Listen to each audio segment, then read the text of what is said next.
Hello, I'm Bo Nelson. I'm the CTO at Spectral Instruments Imaging, and I built the first IVIS with my own hands. Here's a little thing that'll tell you that. Magician Madini asks, what major changes and improvements did you implement in your current imaging systems in comparison to the original system, and what challenges did you encounter? So as far as what major changes, since I was in charge of almost everything IVIS related at Xenogen way back in the old days, from production to production R&D to inventory to purchasing to shipping, but also field service, I had a laundry list of things that I knew I wanted to change if I was going to get another shot at this. So I did get another shot, and when I did that, a few things came about.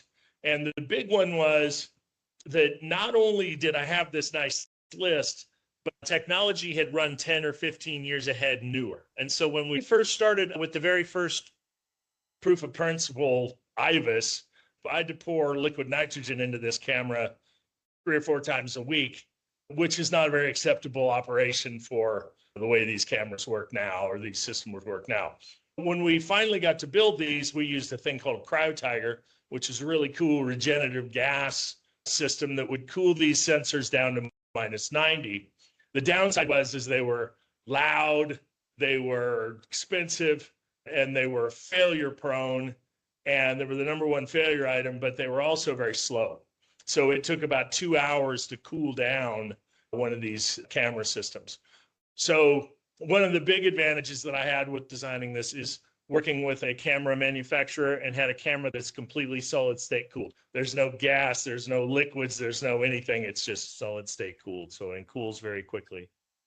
The other operation was I knew I didn't like the white light source system for the fluorescence excitation. Way back then, there was a red LED, a blue LED, a green LED, and an amber LED. And so that wouldn't work. So we were stuck with the white light source and an excitation filter. So technology ran ahead, and now there's a LED in every wavelength possible. So that was an advantage that I just fell into. I always wanted to do it that way, but never had the opportunity. Other advantages had to do with not only building these systems more easily in production, but to be able to service them in the field more easily, and then also reduce the number of parts and make the parts all more reliable. What's not good enough in this world anymore is to fix somebody's machine in 4 weeks because everybody's mice are dying. So we've given them cancer, we've given them E. coli, now we give them COVID. And so they're on their way out, and everybody needs their time points once a week kind of thing to try and get this whole thing done. And then there's a laundry list of small things that, how we build them outside on a crane, we drop them in. It's all a lot of tough lessons learned along the way, but then also having the advantages of modern technology. And I also had a laundry list of everything that failed and the rate at which they failed.